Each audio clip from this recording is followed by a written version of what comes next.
الحسن رحمۃ اللہ تعالیٰ علیہ حضرت معاذ ابن جبل رضی اللہ تعالیٰ عنہ کے پاس بیٹھا کرتے تھے۔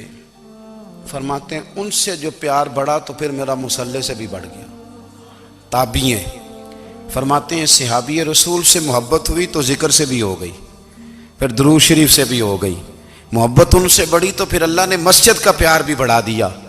آپ فرماتے ہیں کہ میری ہر وقت طبیعت چاہتی تھی کہ بس اللہ اللہ کروں، بس اللہ اللہ کروں، بس نہ میں ذرا تھوڑی جان چھڑاؤں لوگوں سے، کو 10 منٹ ملے تو میں کچھ 4 نفل پڑھ لوں، میں تھوڑا سا نہ بچوں لوگوں سے، اور مجھے تسبیح ملے تو میں نہ کچھ 400-500 دفعہ استغفار پڑھوں، سبحان اللہ، الحمدللہ، اللہ اکبر، لا حول ولا قوت الا باللہ، میں نہ تسبیحات پڑھوں۔ فرماتے ہیں کہ بچے تھے گھر میں 6-7، غربت تھی، کام ملتا کوئی نہیں تھا، اور میں کام چور نہیں تھا، کام ڈھونڈتا تھا، پر اللہ کی قدرت کے کام نہیں ملتا تھا۔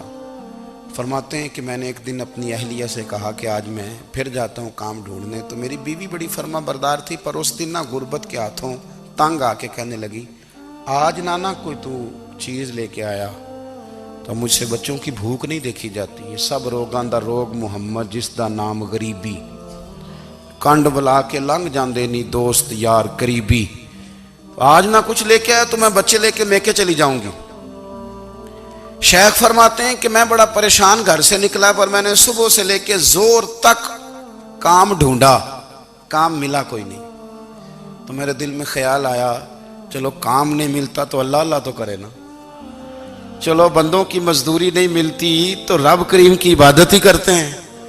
فرماتے ہیں کہ میں نے نا فرات کے پانی سے وضو کیا، نہر کے، شدید دھوپ تھی، ساتھ ریت تھی اور ریت تپ رہی تھی، میں نے اپنا رومال وہیں مصلی کے طور پر بچھا لیا، اور فرماتے ہیں کہ زور سے لے کر عصر تک نماز پڑھی، دھوپ بھی پورے زور پہ، پر میرے سجدے کا ذوق بھی پورے زور پہ۔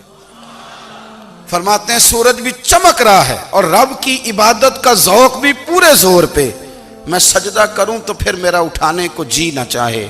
میرے استاد لکھا کرتے تھے، یہ ان کا شعر ہے، وہ کہا کرتے تھے مجھے سوز دے، مجھے ساز دے، اور مجھے نیم شب کا نیاز دے، دم سجدہ خود کو میں توڑ دوں، مجھے ایسا ذوق نماز دے، اور میں تیری بہار کا پھول ہوں، میں کھلا بھی ہوں تو تیرے لیے، مجھے میری شاخ سے توڑ لے، مجھے اپنی زلف کا ناز دے۔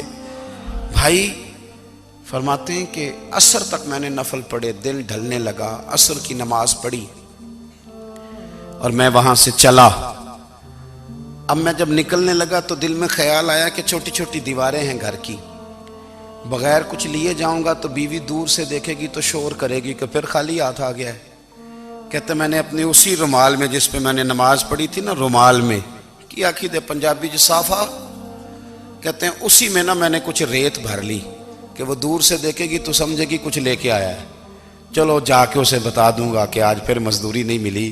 کہتے ہیں وہ ریت لے کر جب میں گھر میں گیا تو پہلے بیوی دروازے پہ کھڑی ہوتی تھی، پوچھتی تھی خالی ہاتھ آ گئے ہو؟ آج میں نے دیکھا تو ہے ہی کوئی نہیں۔ فرماتے ہیں میں اندر داخل ہوا، سلام لیے، کونے میں میں نے وہ رومال رکھ دیا اور میں نے آواز دی کہ بھلی مانس کہاں ہو؟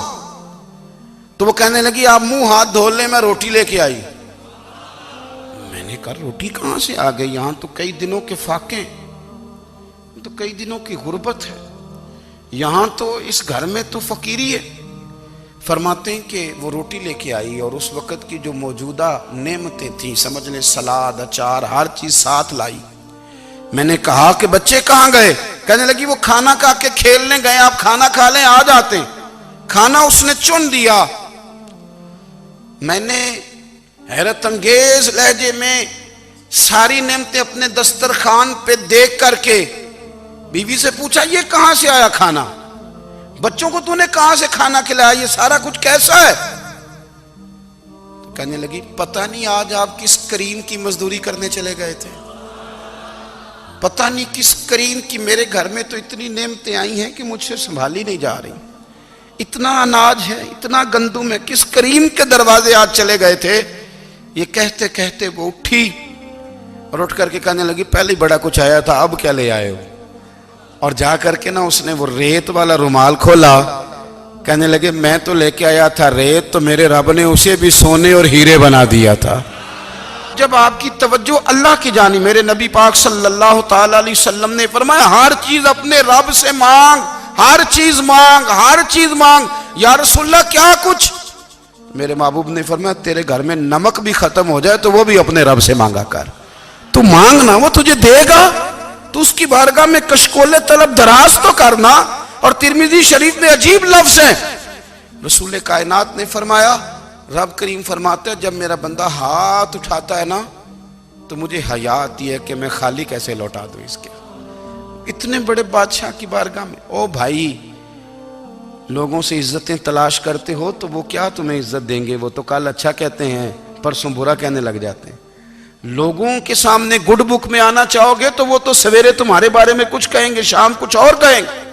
اپنی روحانی زندگی آباد کریں، اپنے مصلے کو وقت دیں، اور دنیا سے چھپ کر اس موبائل کو بند کر کے اور اپنے آپ سے بھی چھپ کے اور تنہا ہو کے چھپا کے سارا کچھ اپنے آنسو اپنے رب کی بارگاہ میں پیش کریں، اس کے حضور حاضری دیں۔ سنو نا ترمذی کی حدیث، اور اسے یاد رکھنا، نبی پاک علیہ السلام نے فرمایا اپنے دکھ لوگوں کے سامنے نہ بیان کرنا، سیٹھوں نوابوں کو نہ بتاتے پھرنا، دنیا داروں کے سامنے جا کے نہ رونا کہ میں تکلیف میں ہوں۔ فرمایا اگر دنیا داروں کو دکھ بتاؤ گے رب تمہیں کبھی غنی نہیں کرے گا۔ اور لوگ ہیں کہ الٹا مذاق اڑائیں گے۔ آپ کی جس سے بڑی پکی یاری ہے نا، پکی، وہ تب تک پکی ہے جب تک آپ نے 50,000 مانگا نہیں، اور جس وقت آپ نے کہہ دیا کہ میں مجبور ہوں میری مدد کر تو پھر ختم ہو گئی دوستی۔ لوگوں کے تعلقات آپ کے ساتھ تب تک ہیں جب تک آپ ان سے کوئی ضرورت وابستہ نہیں کرتے۔ کریم محبوب فرمانے لگے بندوں کے سامنے دکھ نہ بیان کرنا، اللہ تجھے کبھی غنی نہیں کرے گا۔ تو اپنے دکھ اپنے رب کو بتا، تو دعائیں مانگ، تو اس کی بارگاہ میں حاضر ہو، تو اس کے حضور عرض کر۔ فرمایا اپنے دکھ اپنے رب کو بتا، وہ جلدی کرے یا دیر سے کرے تجھے ساری دنیا سے بے نیاز کر دے گا، تجھے کسی کا محتاج نہیں رہنے دے گا۔ محبوب نے اس سادگی کو پسند کیا، اختیار کر لیا، اس فقیری کو، اس کو اختیار کر لیا۔ اور جب کہا نا ابو جہل نے کہ دل تو بڑا کرتا ہے آپ کے ساتھ بیٹھیں، آپ کے ساتھ ہم بھی آ کے بیٹھیں، لیکن یہاں بلال بیٹھے ہوتے ہیں، یہاں حضرت عمار بن یاسر بیٹھے ہوتے ہیں، ان غرباء کے بیچ بڑا سٹیٹس ہوتا ہے نا لوگوں کو۔ اعلیٰ حضرت فاضل بریلوی رحمۃ اللہ تعالی علیہ، آپ جب حجامت کرواتے تھے تو کینچی، کنگا، یہ چیزیں اپنی استعمال کرتے تھے۔ تو ایک حجام آپ کی حجامت کرنے آتا تھا، نائی بھی کہتے ہیں ہم اپنی زبان میں، تو وہ آیا کرتا تھا حجامت کرنے۔ تو ایک دن وہ آیا تو اعلیٰ حضرت رحمۃ اللہ نے چار پائی بھی اپنے ساتھ بٹھایا کرتے تھے۔ ایک سیٹھ صاحب بھی ملنے آئے ہوئے تھے، وہ سیٹھ صاحب نہیں بیچارے، میں نے شاید پہلے بھی کہا تھا، سیٹھوں کی بھی اب بڑی قسمیں ہیں۔ جب ایک چھوٹی سی دکان جوتے کی ہوتی ہے تب وہ موچی ہوتا ہے، اور جب وہی آدمی جوتوں کا کارخانہ ڈال لیتا ہے تو سیٹھ ہو جاتا ہے۔ اب اسے موچی، حالانکہ موچی کیا کام کرتا ہے؟ تو اس لیے غلطی موچی کیا جس نے اپنے آپ کو چھوٹا سمجھا ہے۔ اس نے یہ کام غلط کیا، کیوں اپنے آپ کو چھوٹا سمجھا؟ رزق حلال کمانے والا تو اللہ رسول کا دوست ہے صلی اللہ علیہ وسلم۔ تو اعلیٰ حضرت رحمۃ اللہ تعالی علیہ کے پاس وہ حجام آیا ہوا تھا حجامت بنانے کے لیے، فاضل بریلوی علیہ رحمہ تشریف فرماتے، تو سیٹھ صاحب آ گئے تو آ کے کھڑے ہیں۔ اعلیٰ حضرت فرمانے لگے بھیا بیٹھ جاؤ ساتھ، بیٹھ جاؤ ساتھ آپ بھی۔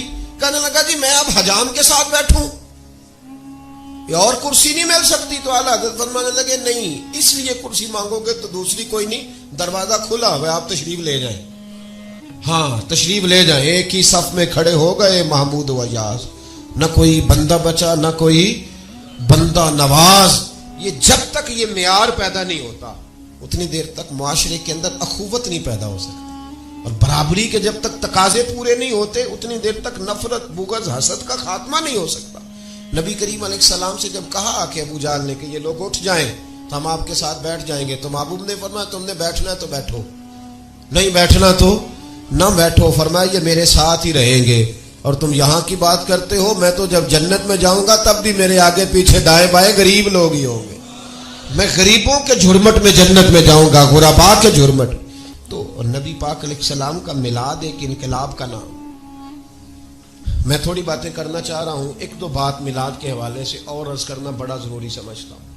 ساری زندگی لوگوں نے ہم ہی سے سوال پوچھے، اور اہل سنت نے بالخصوص عوام نے ہمیشہ اپنے آپ کو دفاعی محاذ پہ رکھا ہے کہ ہم ڈیفینڈ کر رہے ہیں، جی فلانے نے ہم سے سوال پوچھ لیا ہے۔ اب تو بھائی دور گزر گیا ہے، اب تو آپ حضرات کو سوال پوچھنے چاہیے ان لوگوں سے، ابھی جن لوگوں نے تھوڑا عرصہ پہلے کشمیر کے جلوس نکالے، آپ کو پوچھنا چاہیے تھا نا کس حدیث میں آیا ہے، پوچھنا چاہیے تھا نا آپ حضرات۔ ابھی کل جو ملین مارچ پرسوں ہوا کراچی میں، اور سنا ہے آج کل میں لاہور میں بھی ہونے والا ہے، آپ کو بھی اس کی دلیل پوچھنی چاہیے تھی نا لوگوں سے۔ کیا خیال ہے، کشمیر کے نام کا جلوس نکالنا جائز ہے؟ کس صحابی نے نکالا ہے؟ لیکن عجیب فلسفہ ہے نا، آپ لوگوں نے کبھی کسی سے کوئی بات نہیں پوچھی، کبھی کسی سے۔ جو مولانا روز سیرت النبی کے نام پہ جلسہ کرتے ہیں، جہاد کانفرنس کرتے ہیں روزانہ، آئے دن ان کے بڑے پوسٹر پہ نام چھپے ہوتے ہیں، آپ نے کبھی ان سے سوال نہیں پوچھا کہ صاحب آپ بھی تو کچھ پوچھیں نا کسی سے، ان سے سوال پوچھیں۔ اور اب تو یہ جو آسیہ کا کیس جب سے آیا ہے، اب تو مجھے لگتا ہے میلاد سارا سال ہمیں منانا چاہیے، نبی پاک کے تذکرے سارا سال کرنے چاہیے ہمیں۔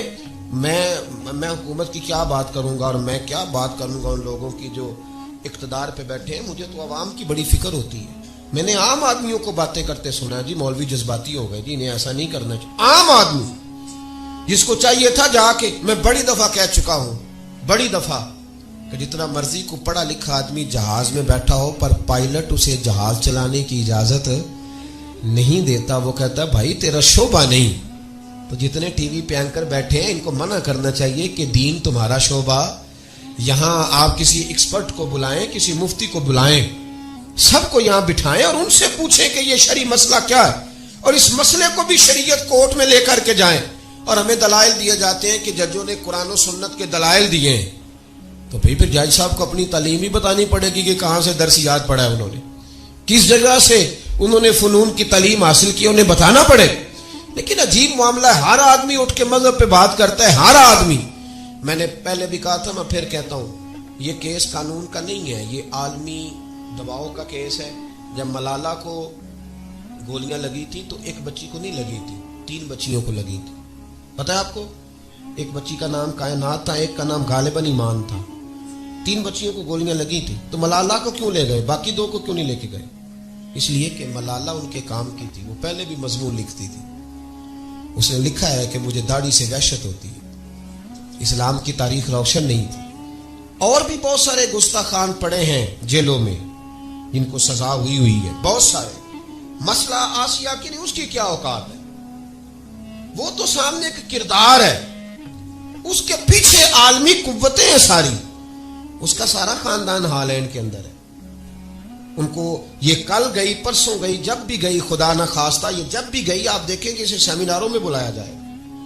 سلمان رشدی نے کوئی اس نے ٹیلی فون نہیں ایجاد کیا، اس نے کوئی جہاز نہیں بنایا تھا، اس نے نبی پاک علیہ السلام کی بے ادبی کی تھی تو اس کو ملکہ برطانیہ نے سر کا خطاب دیا، اسے اعزاز کے ساتھ نوازا گیا۔ خدا را آپ تو اپنا شعور بیدار رکھیں، آپ بھی پوچھ رہے ہیں، آپ بھی سوال کر رہے ہیں کہ کیس کیا ہے۔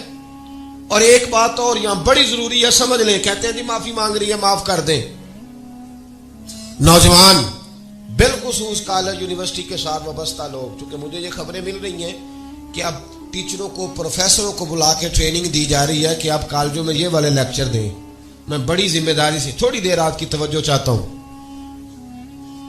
ایک بات بتائیے گا کہ جو قومی مجرم ہو، قومی مجرم نے خزانہ لوٹا ہو یا بغاوت کی ہو قوم کے ساتھ، وہ اگر وزیر اعظم صاحب سے معافی مانگے تو معاف کر دیا جائے گا؟ کیوں؟ معافی تو مانگ رہا ہے، اس لیے کہ یہ لیکن ادھر دیکھیں میری بات، جو قومی مجرم ہوتے ہیں وہ معاف کیے اس لیے کہ وہ قومی مجرم ہے۔ اسلام کے اندر بھی اگر اسلامی حکومت ہو تو اس کے باغی کی سزا قتل ہے، اور اس کا جنازہ بھی نہیں پڑھا جائے گا، بغیر جنازے کے دفن کیا جائے گا، کیونکہ اس نے بغاوت کی اسلامی حکومت سے۔ تو یہ جو نبی پاک کا بے ادب ہوتا ہے نا، اس کو امت نہیں معاف کر سکتی، یہ امت کا مجرم ہے، قومی مجرم ہے، اسلامی مجرم ہے۔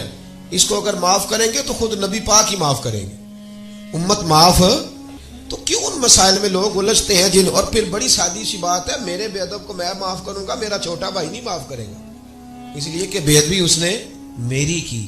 تو ان مسائل میں آپ تو کم از کم اپنے ذہن کو مضبوط رکھیں، آپ تو اس بات کو سمجھے رحمت للعالمین کانفرنس کرنے لگی ہے گورنمنٹ 2 روزہ، اور ان کا مطلب یہ ہے کہ رحمت للعالمین کا معنی یہ ہے کہ جو کوئی کچھ جو مرضی کرے اس کو کہنا کچھ نہیں۔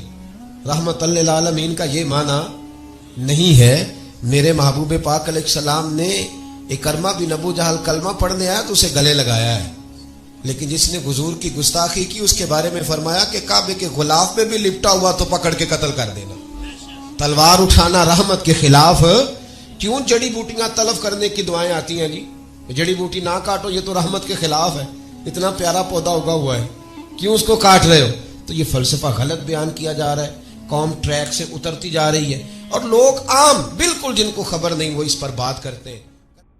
اور اگر آپ نے ابھی تک ہمارا چینل سبسکرائب نہیں کیا تو فوراً سبسکرائب کیجئے، ساتھ ہی بیل آئیکن پر کلک کریں تاکہ مزید آنے والی ویڈیو ہیں وہ آپ کو وقت پر ملتی رہیں۔ اللہ حافظ۔